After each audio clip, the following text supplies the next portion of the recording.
बिस्मिल्लाहिर्रहमानिर्रहीम। अस्सलाम वालेकुम नाज़रीन, मैं हूं आसिम नसीर और आप देख रहे हैं हमारा यूट्यूब चैनल। नाज़रीन, हमारे साथ मौजूद है मशहूर मोटर एस्ट्रोलॉजर और न्यूमरोलॉजिस्ट मलिक महबूब साहब।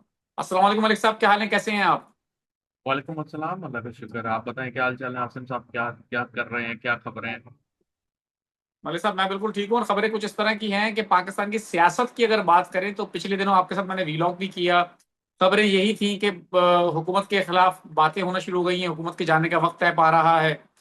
अब कहा ही जा रहा है कि कोर्ट एंड कोर्ट एक खबर सामने आई, लेकिन उसकी तस्दीक नहीं कर रहा, इसलिए कि पता नहीं इस खबर में सच्चाई कितनी है। बट खबर इस तरह की है कि खान साहब अब एक फैसला कर रहे हैं कि कोई एहतजाजी तहरीक लॉन्च की जाए और हुकूमत पे प्रेशर डाला जाए, और ये पहले की निस्बत उसमें तमाम जो लूप होल्स है वो ना हो। लेकिन मुहर्रम की आपको पता है कि मुहर्रम का महीना है, तो इस हवाले से उसको थोड़ा डिले किया गया है और कहा गया कि इसलिए इसको टाइम को तैयारी के लिए रखें कि तैयारी जितनी अच्छी हो सके हो जाए, और मुहर्रम के बाद कोई एक बहुत मुनज़्ज़म जामे किस्म की एहतजाजी तहरीक शुरू की जाए जिसमें हुकूमत के लिए कोई बचने का रास्ता ना हो और उसके कोई ना कोई रिजल्ट सामने आ सके। क्योंकि जो भी मकासद होते हैं, हमने देखा कि एहतजाजी तहरीक तो पहले भी हुई है, लेकिन जो मकासद तो पूरे नहीं किए जा सके। तो आपको लगता है कि आने वाले चंद एक या दो महीने के अंदर अंदर आपको लगता है कि कोई बड़ी बड़ी मुनज़्ज़म किस्म की एहतजाजी तहरीक शुरू हो सकती है, बड़ी वेल ऑर्गेनाइज वेल प्लान्ड? आपको इस तरह के आसार नजर आ रहे हैं सितारों की रोशनी में? देखिए, तहरीकों की बात तो मैं आपको तकरीबन 3-4 महीनों से कहते आ रहा हूँ कि मुझे प्रोटेस्ट ना सिर्फ पाकिस्तान बल्कि पूरी दुनिया में नजर आते हैं, कहीं ना कहीं कोई ना कोई रीजन की वजह से। पीटीआई का जो प्रॉब्लम है, अगर हम उसकी जायचे के हिसाब से देखें, जो पीटीआई का फाउंडेशन का जायचा है उसके हिसाब से, तो ऐसा लगता है कि खवातीन अगर लीड करेंगी तो वो तहरीक कामयाब हो। एक बात यहाँ मैं ऐड ऑन करना चाहता हूँ कि जो टाइम इन्होंने 3 साल गुजारे हैं उसमें से बेहतरीन वक्त पीटीआई के लिए ये साल का है। आप सुन के थोड़ा सा हैरान भी हो रहे होंगे और काफी व्यूअर्स तनकीद भी करेंगे मैं कि कहाँ हैरान भी से हो ये रहा हूँ और परेशान भी हो रहा हूँ। जी। बेहतरीन वक्त क्यों कह रहा हूं मैं? क्योंकि मैं आपको काफी दफा बता चुका हूं कि आने वाले दिनों में मुझे पीटीआई के काफी कारकुन रिहा होते हुए दिख रहे हैं। कारकुन या रहनुमा जो भी है, इनकी हायर लीडरशिप के जो टॉप मैनेजमेंट की जो लोग हैं वो काफी हद तक रिहा होते हुए दिख रहे हैं। अब ये नहीं बोलिएगा कि अब आपने न्यूज सुनी है, मैं आपको काफी अरसे से बोलता आ रहा हूँ और आप इस बात के अच्छे से गवाह हैं। तो इस लिहाज से मुझे लगता है कि पीटीआई का तो टाइम बहुत अच्छा चल रहा है, लेकिन प्रॉब्लम ये हो रही है। प्रॉब्लम क्या हो रही है? पीटीआई के अंदर जो लड़ाइयां हैं, जो फॉरवर्ड ब्लॉक्स हैं, जो इन्होंने अपनी ही सियासत अपने लिए इस्तेमाल कर ली है, उसकी वजह से डैमेज हो रहा है। और ना सिर्फ अभी, कुछ अरसे में पीटीआई में तकसीम नजर आता है मुझे। तकसीम कैसे? जैसे आपको याद होगा कि एमक्यूएम के काफी रहनुमा उन्होंने अपनी पार्टी पार्टी बनाई छोड़ है, गए थे। जी पार्टी बिल्कुल। छोड़ के अपनी बनाई है, तो मुझे ऐसा ही दिखता है। ये चीजें अभी आपके आने वाले दिनों में बहुत क्लियर हो जाएंगी, बहुत ज्यादा क्लियर होंगी। सियासत जो है, जैसे पाकिस्तान की सियासत की बात करें तो सियासत में एक नया मोड़ आएगा 27 जुलाई से। 27 जुलाई क्यों बोल रहा हूँ? क्योंकि सैटर्न वजह? रेट्रोग्रेड होता है। सैटर्न रेट्रोग्रेड अच्छा। होता है तो पाकिस्तान की सियासत में बहुत हलचल आती है। ये मैंने नोटिस किया है तकरीबन पिछले 2 साल से, तो मैं नोटिस कर रहा हूँ। ये जितने चेहरे अभी गायब हैं, जो बहुत पॉपुलर हैं और नजर नहीं आते, ये आपको स्टार्टिंग फ्रॉम जून मिड से नजर आना शुरू हो जाएंगे। तो ये एक टाइमिंग है जहां से सैटर्न रेट्रोग्रेड की सिचुएशन में आता है और सियासत इनकी हलचल में आती मलिक साहब, वो तो आपने बिल्कुल पहले भी कहा था और आप अभी भी कह रहे हैं। लेकिन आपको लगता है कि ये अगर कोई भी एहतजाजी तहरीक शुरू होती है या सियासत में आपको हलचल नजर आती है, हमने पहले भी देखा जब वो अली बिन गंडापुर साहब थे, आपने तो बल्कि उसके बाद कहा कि जी सोहेल आफरीदी आ गए हैं, ये खान साहब की परछाई हैं और ये शेर के मुंह में हाथ डाले हुए हैं। लेकिन ऐसा कुछ अभी तक नजर नहीं आया। है। वो देखिए उनके लिए तो बल्कि कहा जा रहा है कि वो कुछ कर भी नहीं पा रहे हैं। मसला यही मैं आपको बता रहा हूँ कि पीटीआई में दो शाखें क्यों बन रही हैं। वो इसी वजह से बन रही हैं कि एक्चुअली एक प्रो इमरान खान है और एक एंटी इमरान खान। ये पीटीआई के अंदर ही हो रहा है। एक इमरान खान के विजन को लेके चल रहे हैं और एक इमरान खान की विजन के अगेंस्ट में खड़े हैं। तो हो होना ये चाहिए एक्चुअली। ये जो है सोहेल आफरीदी, ये जो है मुझे बहुत क्लियरली नजर आते हैं कि ये इमरान खान के साथ है। जबकि काफी इनकी पार्टी के मोस्ट ऑफ द टाइम 80%, जहां तक मुझे ऐसा दिखता है, जायचे के अगेंस्ट में जो प्लैनेट आए हैं वो बड़े बोल्ड आए हैं। तो जब स्ट्रॉन्ग प्लैनेट, बोल्ड प्लैनेट सामने आ जाते हैं तो फिर होता ही है कि जो लेके चल रहा होता है उसके लिए प्रॉब्लम्स खड़ी हो जाती है। तो अगर अगर ये कुछ नहीं कर पा रहे हैं तो इसका मतलब ये नहीं है कि ये करना नहीं चाह रहे हैं। ये डेफिनेटली बहुत कुछ करना चाह रहे हैं, लेकिन जो उनके अगेंस्ट में खड़े हुए हैं वो बहुत स्ट्रांग कैंडिडेट है। कौन है मुझे नहीं पता, आपको पता होगा अगर आप कुछ जानते हैं। स्ट्रांग कैंडिडेट होने की वजह से उनकी मूवमेंट को रिस्ट्रिक्ट किया हुआ।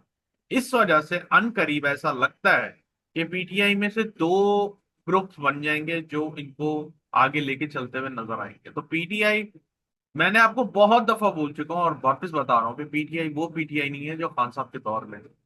क्योंकि ठीक इस पार्टी को हैंडल करना या इसको लीड करना सिर्फ इमरान खान के हाथ में ही नहीं, तो फिर लीडरशिप में खवातीन आ जाए फिर ये सब नॉर्मल हो जाएगी। क्योंकि हमें प्लैनेट के एलिमेंट से पता चल जाता है कि इस पार्टी को मार्स हैंडल कर पाएगा या वीनस।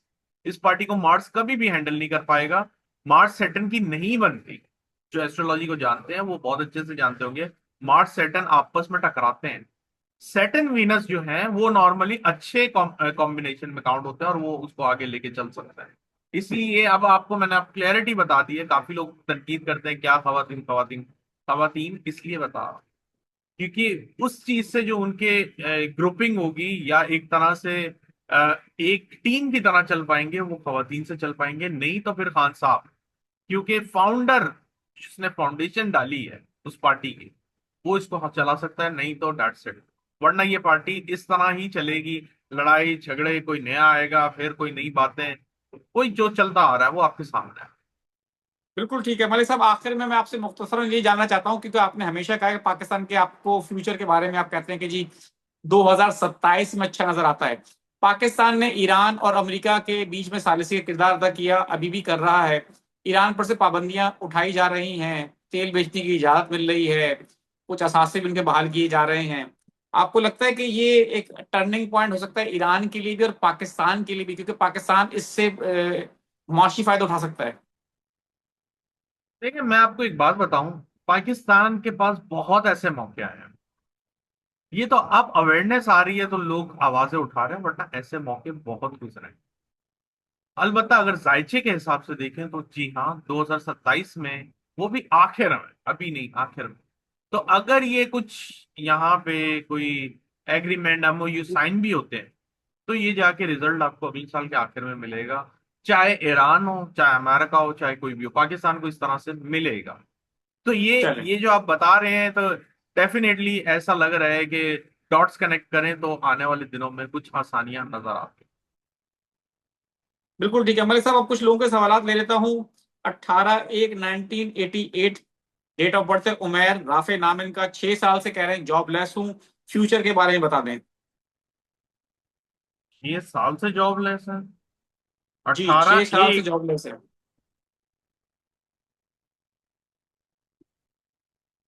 एक तो ये अपने गुस्से पे और जज्बात पे काबू पाए, वरना इनके लिए प्रॉब्लम बढ़ती जाएगी।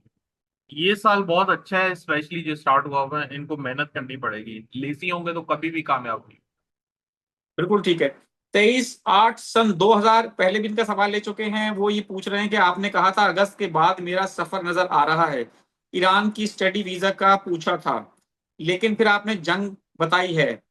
वो जंग भी आपके साथ साथ आप ये भी कह रहे हैं ना कि पॉज है फिर जंग हो जाएगी, तो वो पूछ रहे हैं मेरा क्या बनेगा, जाऊंगा नहीं जाऊंगा क्या होगा? अगस्त के बाद अच्छा तो हो जाएगा, लेकिन जाने के इम्कान तो बनेंगे। ऐसा कुछ भी नहीं है। हर अब वहां पे भी तो लोग रह रहे हैं इराक में, ऐसा कौन सी नहीं पाता। आपका टाइम है तो बस आप चले जाएंगे, नो प्रॉब्लम।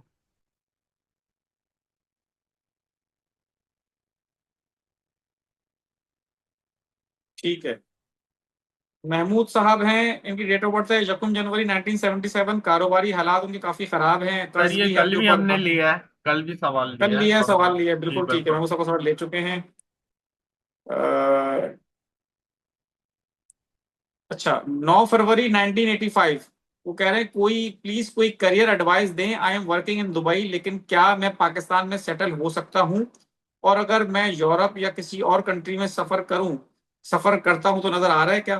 प्लीज कोई बताएं इस बारे में, वो करें। देखिए मेरे ख्याल से आप अभी वहीं पे रहें, यूरोप वगैरह का सोचें। बैक होम के नंबर नहीं है और ये साल अच्छा रहेगा आपका आगे चलकर।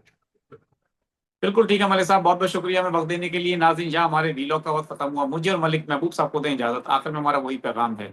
मुस्कुराएं, प्यार बांटें और अपने आसपास के लोगों का ख्याल रखें। अल्लाह हाफिज।